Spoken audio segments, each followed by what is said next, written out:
So, Rashad, your adjustment, obviously, we know a little of your backstory, but just adjusting to West Virginia, different style defense, all those type of things.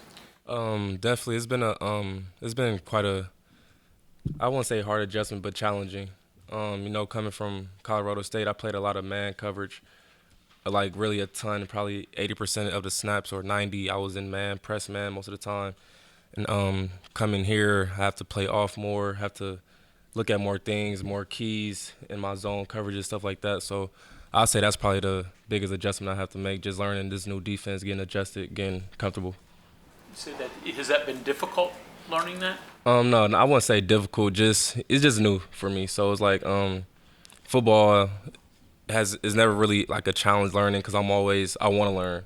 So it's kind of fun getting a chance to like learn a new defense and things like that as well. So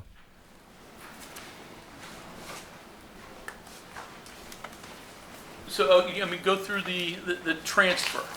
You've been at Colorado State, what, 4 5 years? 4 years, yes sir. So, difficult to leave? Why did you decide to leave and just not even West Virginia at that point, just look around? Um, it was it was very difficult to leave. I built a lot of trust and like a lot of friendships out there with the teammates and coaches out there, but they had a new coaching change there and they just felt like they needed to, part ways, find a new guy, to do the job that I was there to do. So, I mean, coming here, like finding a new place for my last year was kind of challenging, finding a new place for 1 year, but it's been a good turnaround for me. Definitely. I love the people here. I love my teammates already. I built a lot of great relationships already. My coaches are great. So it's been very good. So they want to move on and do something different. Is that the way it was? Yeah, definitely, yeah. How did you end up at West Virginia? So I entered the portal around May of this year, and Coach Shadon gave me a call probably like the same day I entered, and just wanted me to get out here, get a visit, and just get to see everything. So I came here, and I went to Cal. Yeah, basically, it was a lot of teams trying to get me to come and like look at the place, but I feel like here was a like Coach Shadon. He seemed very genuine over the phone, so I wanted to come out and see how it was in person. You know what I mean? How long was it when you got into the portal till you ended up here at West Virginia? I want to say 2 weeks probably. Yeah, it was a quick turnaround. Yeah, because I did it. I entered the portal like the last week of May, and I wanted to be somewhere like before summer started. So it was a quick um like decision for me. So regardless, you had to make up your mind Yeah, fast. yeah, I had to come somewhere. Yeah, definitely. How is recruiting? You recruited out of high school. Is it completely different when you do the transfer recruiting? It was kind of the same. It was mostly the same. Just a lot of teams reaching out, trying to hear my story of why I'm in the portal and my experience and stuff like that. So it was kind of the same thing. Just hearing coaches' perspective on things and getting me to come see their place, basically. Yeah. Compare Colorado State, because I know your old coach here was an old school coach. Dazio. Yeah. Yeah, Kind of definitely. hard Yeah. school, hard. And then you come here, it's a little bit different. Compare and contrast camps between what you went through at Colorado State and what you're going through here. It's fairly different. It was Coach Dazio. He had his traditions, his style of coaching, how he looked at things, how he viewed things. I'll say probably the main differences probably would be like freedom. I guess you'll say here we kind of get our freedom. We get to do not what we want, but like get to express ourselves on the field how we want. Like far as things we wear or the music we listen to on the field is more based around us and our wants. So that's probably the biggest difference. Did Dazio have music on the field? We did for like the beginning of practice, but it wasn't like an ongoing thing. It got cut off right after warm up, stuff like that. Yeah.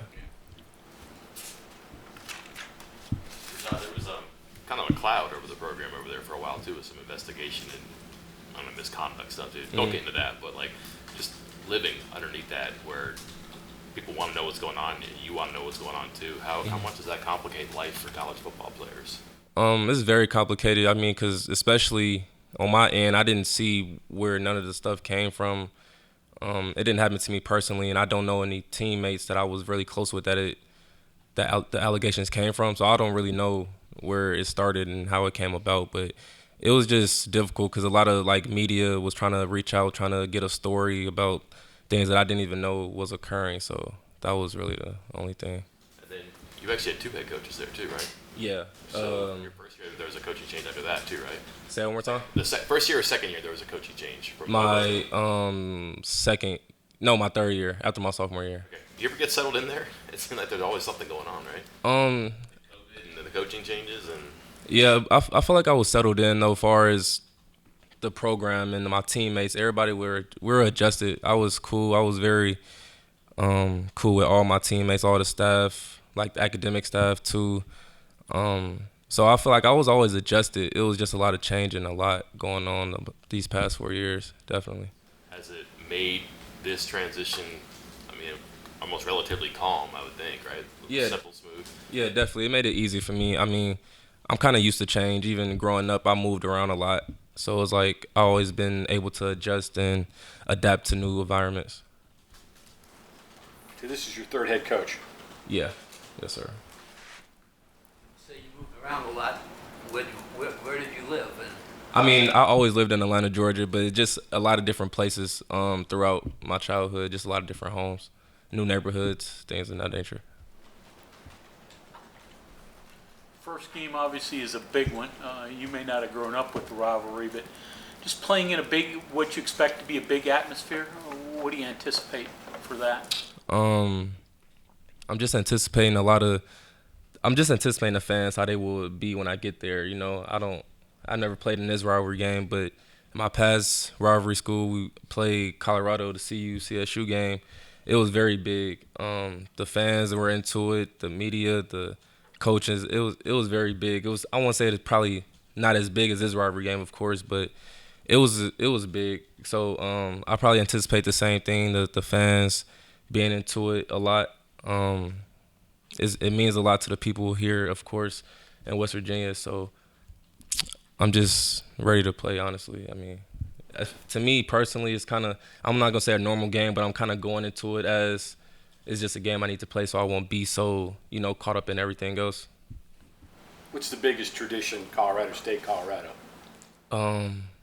Tradition, like game-wise or? It's like with the rivalry, what do you associate with that? The border war with Wyoming and the Colorado game, CU game. That was probably the biggest. The rival over there was Air Force as well. So it was those 3 games every year that was pretty big. Who would be the biggest for Colorado State? Would it be Colorado? Definitely, but yeah, I'll say for that. But Wyoming fans would probably say that we probably the biggest game, but not really. It was really CU. Yeah. It was against State, right? Pride, Yeah. that kind of thing. Mm-hmm. Was it hyped up during the week? Did you?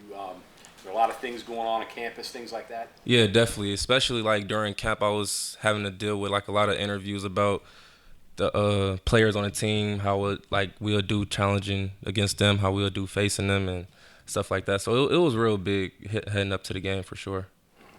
Rashad, you're only playing corner here? Because I know sometimes they've bounced guys over and had them play some safety and nickel and those type of things. So are you concentrating strictly at corner, or are you doing some other things as well? Right now I'm playing strictly corner, but I'm always open to play any position they need me to play. Because I kind of wanted to play nickel, dime, stuff like that. I'm actually playing dime in our dime package now, but corner is like my main thing right now. But I'm open to play everything. I want to play everything if I can. One more question about the rivalry. When you got to Colorado State, did the coaches, did they hype up the game? Did they talk about it to say, hey, this is the games you got to focus on?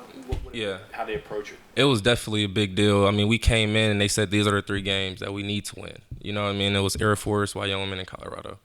And I remember just heading up, like the game weeks, we'll have like all of the highlights playing on all of the monitors. We'll have different like stuff on the wall about the game and how important it was. So yeah, that was it. Yeah. How'd you do against them? I did pretty good. I'm trying to remember all the games I played in. My freshman year CU game, I did pretty good. I was a true freshman, started. I got a forced fumble, couple tackles, stuff like that. It was good. I never caught an interception against them or Wyoming, which I'm kind of, you know what I mean? Did you have a winning record against the 3? No, No, not at all. No, it was pretty rough. Past couple years against those teams, but I'll say I did fairly well. Not to my standard, but okay, I guess. Yeah. Rashad, the story goes that when you were a kid, you had a list of places you wanted to go to school, right? Mm-hmm. Did you see it turning out like this when you're envisioning things growing, all the places you've been and the things you've had to go through? Honestly, I did. Always seeing myself playing in a Power 5 school, and I never received like a official offer from West Virginia out of high school, but it was always a place of interest for me, especially growing up watching Tavon Austin play. He was just, y'all know he was just crazy. So it was like just watching him, like, dang, I wonder what it would be like to play at that school or even at that level.